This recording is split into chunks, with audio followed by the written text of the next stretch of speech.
ये स्टैंडर्ड है हमारे पास IFRS 8। IFRS 8 है हमारा segment reporting. Segment reporting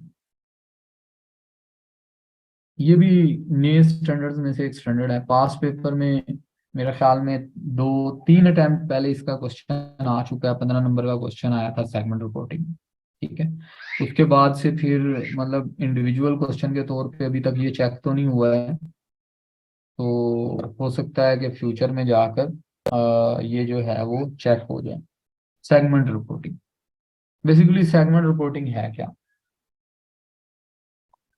segment reporting जो है वो हम इसको अगर डिस्कस करें तो बेसिकली बाज का जो है वो बिजनेस अपने जो है वो डिफरेंट सेगमेंट्स जो है वो उन्हें मतलब टोटल बिजनेस को जो है वो डिफरेंट सेगमेंट्स में डिवाइड किया जा सकता है। सेगमेंट से मेरी क्या मुराद है, लाइक फॉर एग्जांपल मैं एक मॉल की अगर एग्जांपल लूँ, मतलब अगर मैं छोटी सी एक एग्जांपल लूँ तो ये मॉल हो सकता है।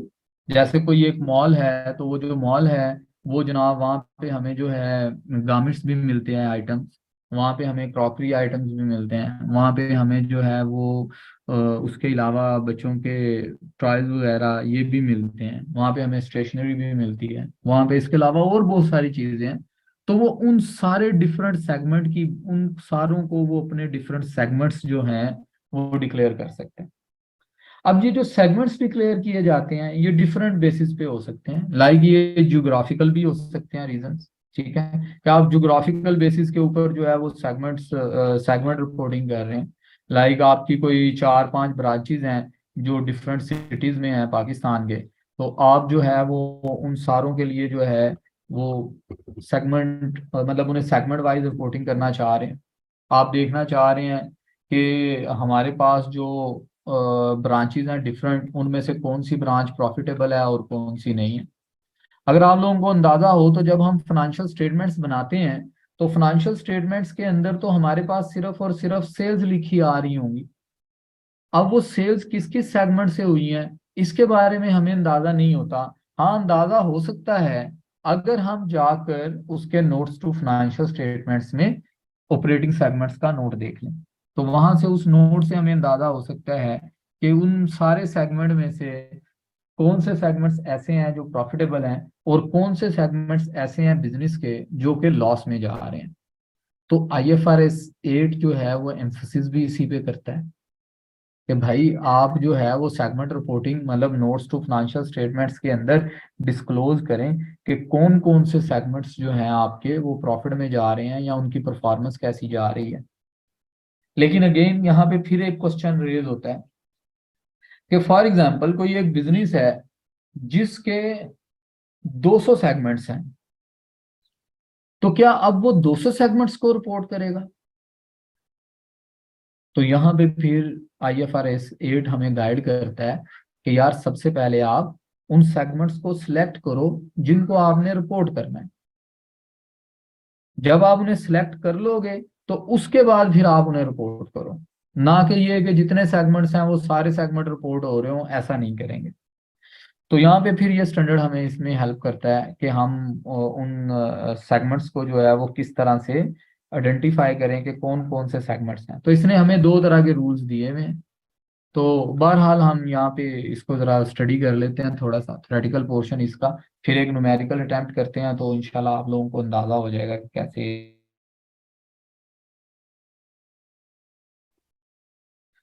ये यूजफुलनेस है जी, इसे आप देख लीजिएगा कि आपको उसका फायदा होता है।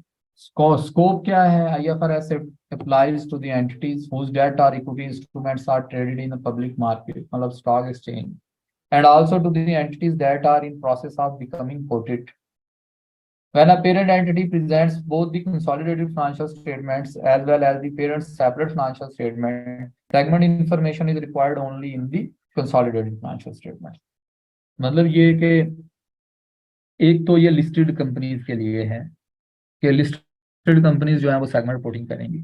और दूसरी बात ये है कि अगर एक पेरेंट कंपनी है तो जाहिर बात है वो अपनी सेपरेट फाइनेंशियल स्टेटमेंट्स भी बना रही है और वो अपनी जो है वो कंसोलिडेटेड फाइनेंशियल स्टेटमेंट्स भी बना रही है। तो वो कहता है कि आपके से जो सेगमेंट रिपोर्टिंग रिक्वायर्ड है ना, वो बस फिर सिर्फ कंसोलिडेटेड फाइनेंशियल स्टेटमेंट में बना दे। ठीक है जी। तो यहाँ पे जनाब इसने ऑपरेटिंग सेगमेंट की आपको डेफिनेशन दी है कि ऑपरेटिंग सेगमेंट किसे कहते हैं। That engages in business activities from which it may earn revenues and incur expenses, including revenue and expenses related to transaction with other component of the same entity।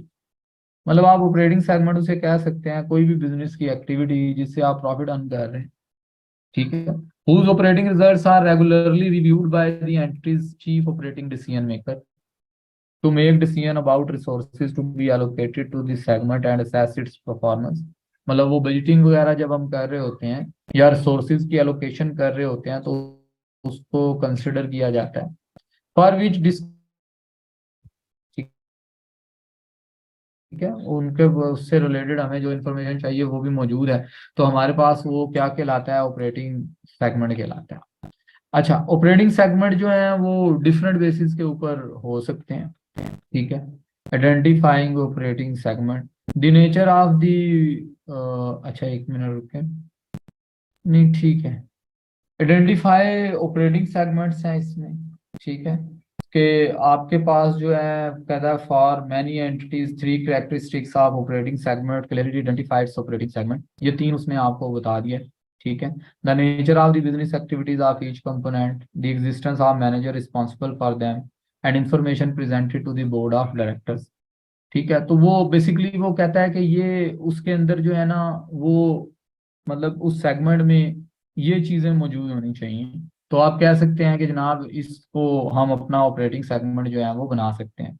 ठीक है।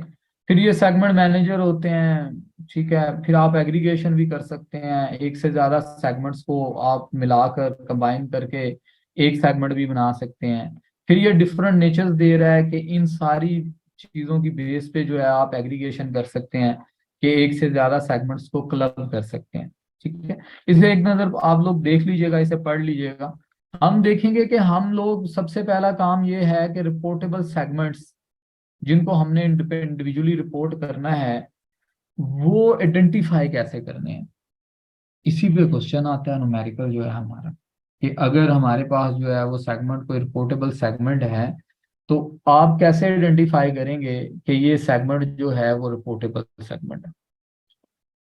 कहता है A segment is reportable segment if it has been identified as operating segment, मतलब operating segment की definition को meet करे, are resulting from aggregating two or more of those segments, या अगर किसी को aggregate भी किया हुआ है तो exceeds the 10% quantitative threshold। अच्छा, पहला चेक होता है 10% क्वांटिटेटिव थ्रेशोल्ड का। ठीक है जी। ये 10% क्वांटिटेटिव थ्रेशोल्ड जो होता है इसके अंदर जो है वो हमारे पास तीन चीजें आती हैं। एक तो सेल्स आती हैं। ठीक है। दूसरे नंबर पे ये है कि हमारे पास जो है इसमें जो है प्रॉफिट या लॉस आता है। और तीसरी बात ये है कि इसमें कंबाइंड एफर्ट आते हैं। तो जब 10% क्वांटिटेटिव को वो मीट कर लेता है तो उसके बाद फिर हम जो है वो 70% वाला 75% वाला क्राइटेरिया लगाते हैं। 75% एक्सटर्नल रेवेन्यू थ्रेशोल्ड। ठीक है। तो जब ये लिमिट हम उसके ऊपर लगाते हैं तो फिर हम उनको आइडेंटिफाई करके अलग अलग करते हैं कि ये हमारे पास जो है वो रिपोर्टेबल सेगमेंट्स हो सकते हैं। देखें, ये 75% और 10% का क्या मामला है, एक छोटी सी एग्जांपल करते हैं ताकि आप लोगों को समझ भी आए कि ये हम बेसिकली कर क्या रहे हैं।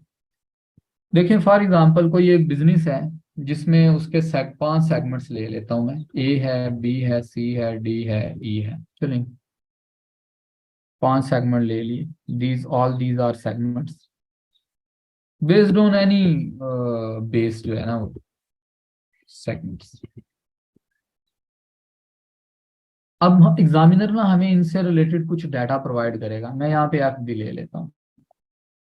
एग्जामिनर हमें इनसे रिलेटेड कुछ ना इंफॉर्मेशन या हमारे इनसे रिलेटेड ना कुछ डाटा प्रोवाइड करेगा। लाइक सबसे पहले वो बताएगा सेल्स। सेल्स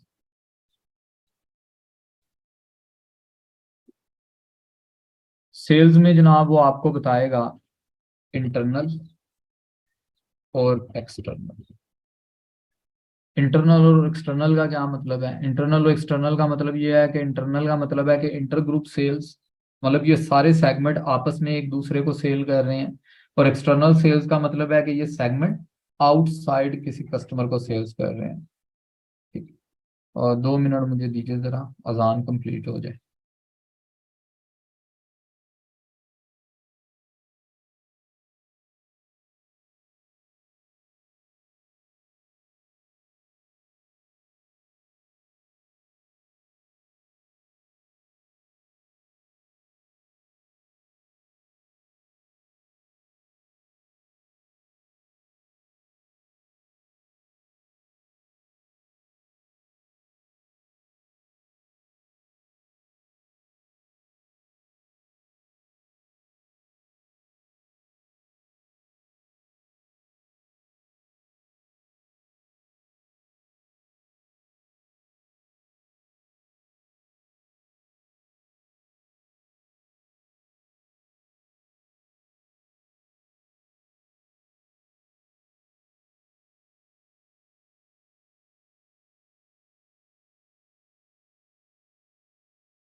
जी बिस्मिल्लाह रहमान रहीम।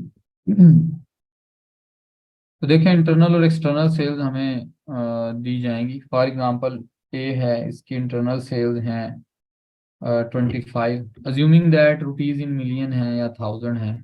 इसकी 25 हैं, इसके लिए जो है वो 55 हैं, इसके लिए 35 हैं, इसके लिए 15 है, इसके लिए 5 है, इसके लिए 0 है। अज्यूम एक्सटर्नल सेल्स हैं, इसके लिए हैं जनाब 150, इसकी एक्सटर्नल सेल्स हैं 200, इसकी एक्सटर्नल सेल्स हैं 180, इसकी एक्सटर्नल सेल्स हैं 100, इसकी एक्सटर्नल सेल्स हैं जनाब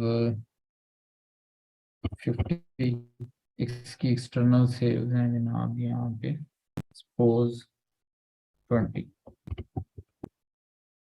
एक्सटर्नल सेल्स के बाद फिर आपको प्रॉफिट या लॉस बता दिया जाएगा। आपसे कहा जाता है कि इसका प्रॉफिट है जनाब 90, इसका प्रॉफिट है जनाब आपके पास 80, इसका प्रॉफिट है जनाब आपके पास 60, इसका प्रॉफिट है आपके पास 20, इसका लॉस है आपके पास -20, इसका है -30। इन दोनों के लॉस हैं, इसका प्रॉफिट है। फिर आपको इसके एसेट्स बता देगा, ये एग्जामिनर बताएगा सारा कुछ। आपको एसेट्स बता दिए जाएंगे जनाब। एसेट्स में वो आपसे कहेगा जी 200, इसके लिए बोलेगा 250, इसके लिए बोलेगा 150, इसके लिए बोलेगा 100, इसके लिए बोलेगा 60, इसके लिए बोलेगा। और रिक्वायरमेंट में कहेगा required identify the reportable segments, identify the reportable. तो इस तरीके से ना ये हमारे सामने इसका क्वेश्चन आता है कि रिपोर्टेबल सेगमेंट्स जो है ना वो बनाकर दिखाएं।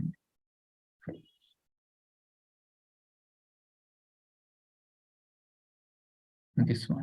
तो हमने करना है इसका सोल्यूशन। ठीक है, सोल्यूशन क्या है? सोल्यूशन ये है कि हमने सबसे पहले इस पे 10% थ्रेश होल्ड का चेक लगाना है।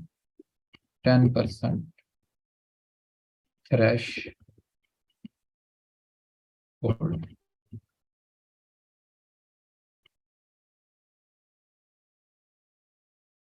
10% थ्रेश होल्ड। 10% जो थ्रेश होल्ड लगता है ना जी, वो किस पे लगता है? वो लगता है सेल्स पे, टोटल सेल्स, एक्सटर्नल भी, इंटरनल भी। ठीक है, टोटल सेल्स। ठीक है, टोटल सेल्स को मैं लिख देता हूं कि इसमें आपकी एक्सटर्नल भी होंगी और इसमें आपकी इंटरनल भी होंगी, दोनों सेल्स। ठीक है, टोटल सेल्स पे लगता है। फिर ये किस पे लगता है? पहले टोटल सेल्स पे देख लेते हैं कैसे लगेगा। भाई देखें यहाँ पे ना, अब हम इसका कर लेते हैं टोटल। टोटल सामान,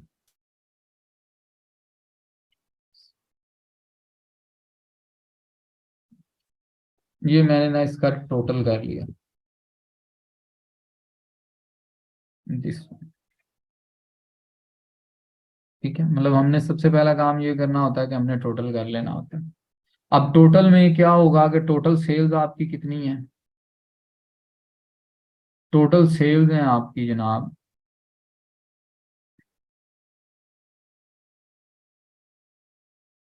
इसका अगर मैं सम करूं तो ये 835 है। टोटल सेल्स आपकी 835 हैं। भाई अब देखना ये है कि ये जो मेरे सेगमेंट्स हैं, इनकी सेल्स कितने कितने परसेंट के बराबर आएंगी। ए की सेल्स कितने परसेंट के बराबर आएंगी, बी सी डी, और ये कितने कितने परसेंट। कैलकुलेशन कैसे होगी कि भाई ए की टोटल सेल्स, मैं इसको एक यहाँ पे,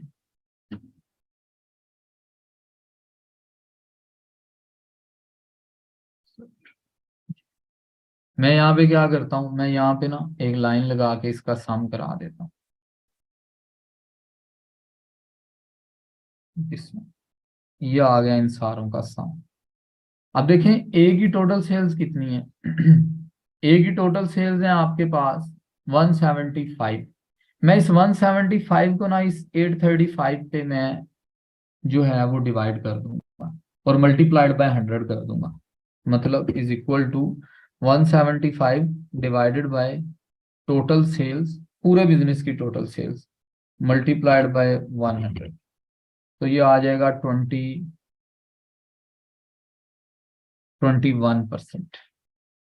ठीक है, ये सेल्स आ जाएंगी मेरे पास इसकी 21%।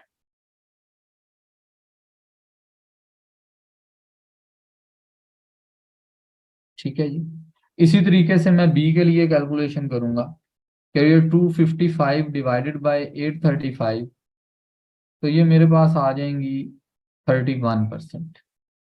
इसी तरह से मैं हर एक सेगमेंट की सेल्स मालूम कर लूंगा। F2,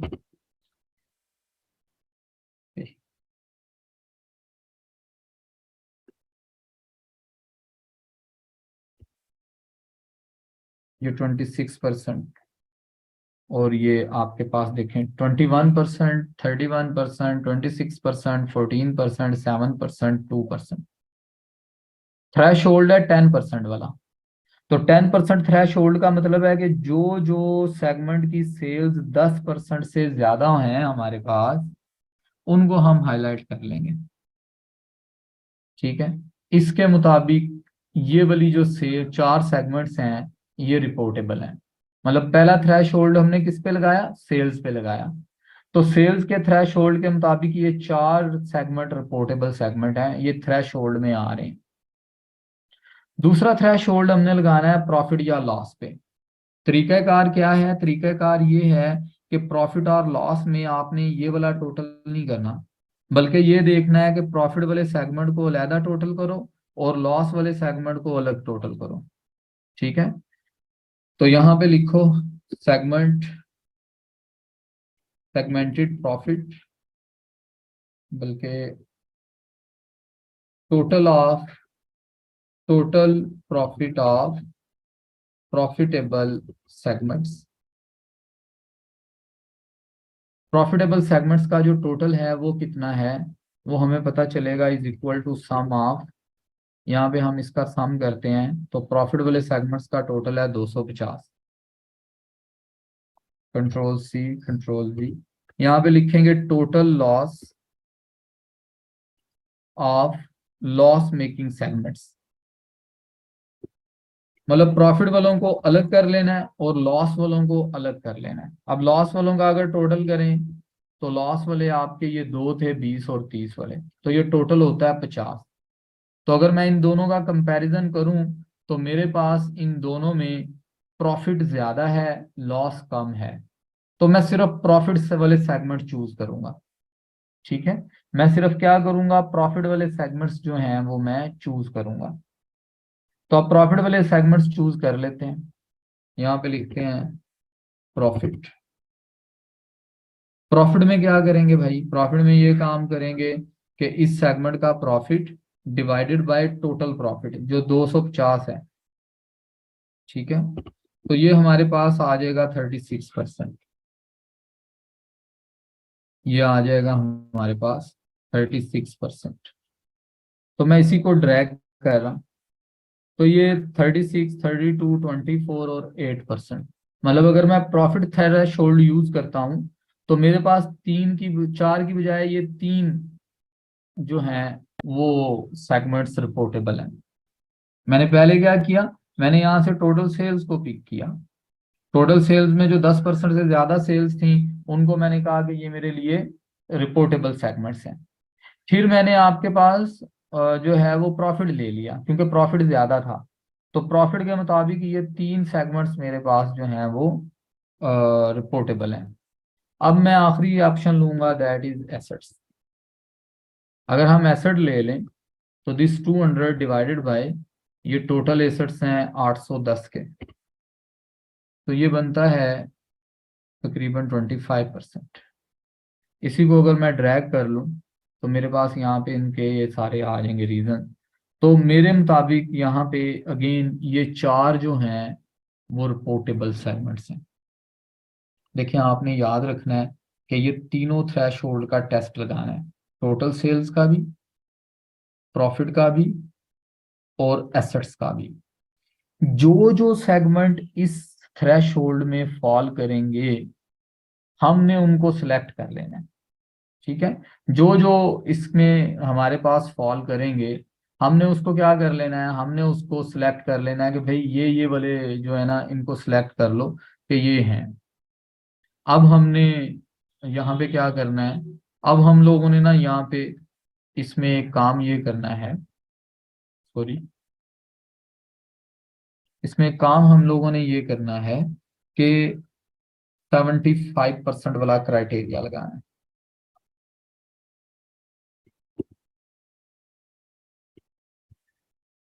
देखो हमारे पास जो है वो सिलेक्टेड सेगमेंट्स कौन से हैं, सिलेक्टेड सेगमेंट्स हम कहेंगे कि सिलेक्टेड सेगमेंट्स हैं ए, बी, सी एंड डी। तो जो सेगमेंट हमने सिलेक्ट किए हैं वो ए, बी, सी और डी हैं। ये जो हमने सेगमेंट सिलेक्ट किए हैं ना, इन पे हमने 75% वाला क्राइटेरिया लगाना है।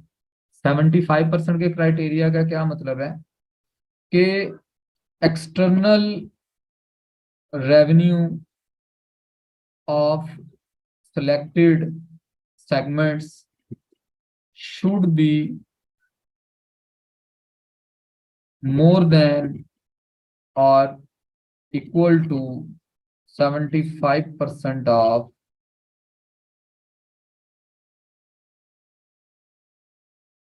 75% of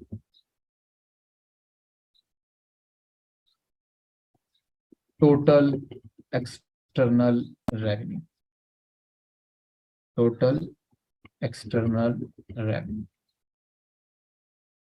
ये 75% का क्राइटेरिया होता है कि आपने जिन सेगमेंट्स को सिलेक्ट किया है ना, अगर आप उन सारों के एक्सटर्नल रेवेन्यूज को देखें, रिकॉर्ड करें, तो वो आपके पास ना एक्सटर्नल रेवेन्यू के 75% के इक्विवेलेंट होने चाहिए।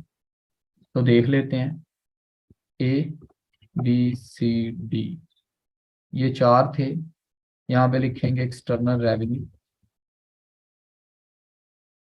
जिसे सेल्स कहते हैं, एक्सटर्नल रेवेन्यू। तो भाई एक्सटर्नल रेवेन्यू है इसमें, इसे मैं पिक करता हूँ। ए की एक्सटर्नल सेल्स हैं 150, बी की एक्सटर्नल सेल्स हैं 200, सी की एक्सटर्नल सेल्स हैं 180, डी की एक्सटर्नल सेल्स हैं 100। ठीक है। Percentage of total external sales, percentage of total external sales. तो ये टोटल एक्सटर्नल सेल्स के कितने परसेंट के बराबर हैं वो भी देख लेते हैं। भाई टोटल एक्सटर्नल सेल्स जो है ना आपकी, वो 700 है, 700 है। मतलब मैं कहूंगा कि this divided by total external sales 700, तो दिस इज इक्वल टू 21%। इसी को मैं ड्रैग कर लेता हूँ, इसी को मैं ड्रैग कर लेता हूँ। यहाँ पे मैं इसके सामने मेंशन भी कर देता हूँ कि मैंने किया क्या है। मैंने ये किया है कि 150 को मैंने डिवाइड किया है 700 पे, और मल्टीप्लाई किया है 100 के साथ। ठीक है। तो 21, अब मैं इसका कर लेता हूँ सम। अगर इसका सम किया जाए तो ये 90% के इक्विवेलेंट आता है। लिहाजा हम कहेंगे कि रिपोर्टेबल सेगमेंट्स जो हैं वो हमारे ए बी सी और डी हैं। ठीक है। इसको हम इस तरीके से जो है ना वो कैलकुलेट करते हैं, आइडेंटिफाई करते हैं कि हमारे टोटल रिपोर्टिंग सेगमेंट्स जो हैं, रिपोर्टेबल सेगमेंट्स जो हैं वो कैसे हैं। तो इसमें मैंने पहले क्या किया, मैंने पहले 10% का थ्रेश होल्ड लगाकर कुछ सेगमेंट सेलेक्ट कर लिए। अब वो जो सेगमेंट मैंने सेलेक्ट किए उस पर मैंने 75% वाला क्राइटेरिया लगाया। 75% वाला क्राइटेरिया था कि उन सेगमेंट्स की जो आपने सेलेक्ट किए हैं उनकी जो टोटल एक्सटर्नल सेल, जो एक्सटर्नल सेल्स हैं, वो पूरे बिजनेस की टोटल एक्सटर्नल सेल्स के 75% के इक्वल या उससे ज्यादा होनी चाहिए। तो ये 90% पे बनती हैं। तो लिहाजा हमने कहा जी कि यही वाले हमारे रिपोर्टेबल सेगमेंट्स। फॉर एग्जाम्पल अगर ये 75% ना होती, फिर हम क्या करते हैं। फॉर एग्जाम्पल ये चारों को मिला के 60% होती या 65% होती, तो फिर हमने ये जो सेगमेंट रिपोर्टिंग नहीं है ना, उनमें से जिसकी सेल्स ज्यादा होंगी ना एक्सटर्नल, उसको पिक कर लेना था। फॉर एग्जांपल मैंने ई और एफ को नहीं लिया। ठीक है, मैंने ई और एफ को नहीं लिया क्योंकि मेरे मुताबिक ई और एफ जो है वो रिपोर्टेबल सेगमेंट्स नहीं है। तो अगर मैंने ई और एफ को नहीं लिया है, तो अगर फॉर एग्जांपल किसी भी वजह से मतलब ये इसका टोटल 90% ना होता, तो फिर मैं इनमें से ई को सिलेक्ट कर लेता, क्योंकि ई की एक्सटर्नल सेल्स 50 वाली हैं। तो जब तक ये सेगमेंट आपके 75 के इक्वल या उससे ज्यादा नहीं हो जाएंगे ना, तब तक आपने इसमें जो है वो सेगमेंट्स को शामिल करते रहना है। ठीक है, तब तक आपने जो है वो इसमें सेगमेंट्स को शामिल करते रहना है। यहाँ तक आपका कोई क्वेश्चन है तो पूछ लीजिए।